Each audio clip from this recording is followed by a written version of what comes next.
पंजाब में स्थित सिख धर्म के 3 तख्त साहिबान वाले शहरों को पावन शहरों का दर्जा देना पंजाब सरकार के लिए बड़ी सौभाग्य की बात है।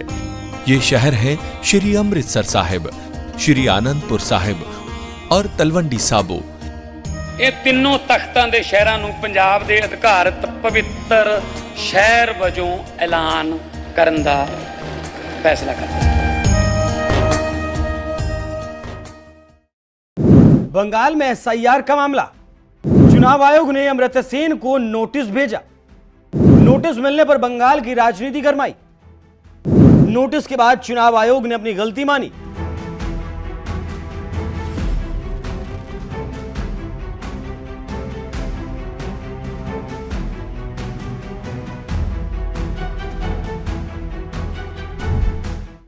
नमस्कार, मैं हूं आपके साथ अभिषेक पुंडी। जब सत्ता की कलम संवैधानिक मर्यादाओं से बाहर निकलती है तो सवाल सिर्फ एक नोटिस का नहीं रहता, सवाल लोकतंत्र की आत्मा का हो जाता है। पश्चिम बंगाल में चल रहे एसआईआर यानी स्पेशल इंटेंसिव रिवीजन के बीच अब मामला पहुंच गया है नोबेल पुरस्कार विजेता अमर्त्य सेन तक। वही अमर्त्य सेन जिन्होंने भारत की सोच, उसकी बौद्धिक विरासत और मानवीय अर्थशास्त्र को दुनिया के सबसे ऊंचे मंच तक पहुंचाया। लेकिन आज उसी अमर्त्य सेन को चुनाव आयोग का नोटिस थमा दिया गया। चुनाव आयोग ने नोटिस जारी किया। नोटिस में कहा गया कि अमर्त्य सेन को बीरभूम जिले के बोलपुर कार्यालय में खुद उपस्थित होना होगा। नोटिस की खबर जैसे ही बाहर आई, बंगाल की राजनीति में मानो भूकंप सा आ गया। टीएमसी को पहले से ही एसआईआर प्रक्रिया पर आपत्ति थी, लेकिन अब पार्टी को एक ऐसा मुद्दा मिल गया जो सीधे बंगाल की अस्मिता से जुड़ा है। अभिषेक बनर्जी का सीधा हमला।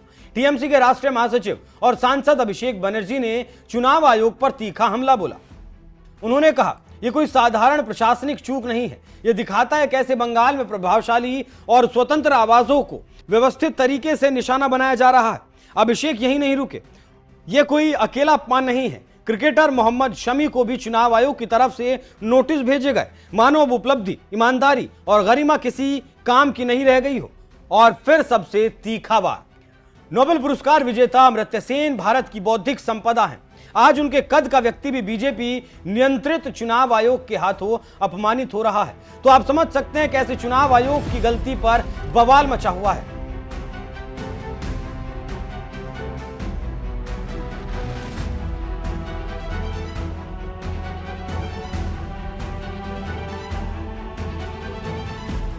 आपको जानकारी देते चलें कि बंगाल की राजनीति में दिल्ली बनाम कोलकाता की लड़ाई नई नहीं है, लेकिन इस बार मामला वोटर लिस्ट से निकलकर सम्मान और पहचान तक पहुंच गया।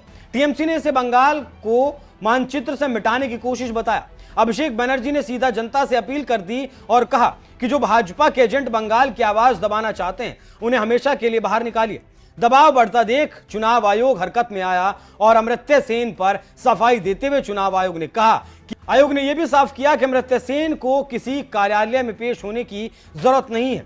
इसके साथ ही साथ एक बीएलओ यानी बूथ लेवल ऑफिसर खुद शांति निकेतन स्थित प्रतीची ट्रस्ट जाकर जरूरी प्रक्रिया पूरी करेगा। इतना ही नहीं, जिस बीएलओ ने नोटिस जारी किया था उसे सस्पेंड भी कर दिया गया है। तो आप समझ सकते हैं कैसे टीएमसी ने अमर्त्य सेन के मुद्दे को लपककर ऐसा दबाव बनाया कि आखिरकार चुनाव आयोग को अपने कदम पीछे खींचने पड़े और किसी तरह डैमेज कंट्रोल हुआ। लेकिन सवाल बना हुआ है, अगर यह सिर्फ टाइपो था तो बीएलओ का सस्पेंशन क्यों? अगर गलती मामूली थी तो नोटिस बाहर कैसे आया? और सबसे अहम सवाल, क्या एसआईआर की प्रक्रिया वाकई उतनी ही पारदर्शी है जितना दावा किया जा रहा है? वहीं जिलाधिकारियों के मुताबिक अमर्त्य सेन की दिवंगत माता अमिता सेन 2002 के एसआईआर के दौरान मतदाता सूची में थी। अमर्त्य सेन ने 2014 में बंगाल में खुद को मतदाता के रूप में पंजीकृत करवाया था और उसी साल लोकसभा चुनाव में मतदान भी किया था। 4 नवंबर को जब वर्तमान एसआईआर प्रक्रिया शुरू हुई तो अमर्त्य सेन के नाम से एक एसआईआर जनगणना प्रपत्र जारी हुआ और इस प्रपत्र को उनके चचेरे भाई शांता भानु सेन ने भरा और बीएलओ को जमा कर दिया।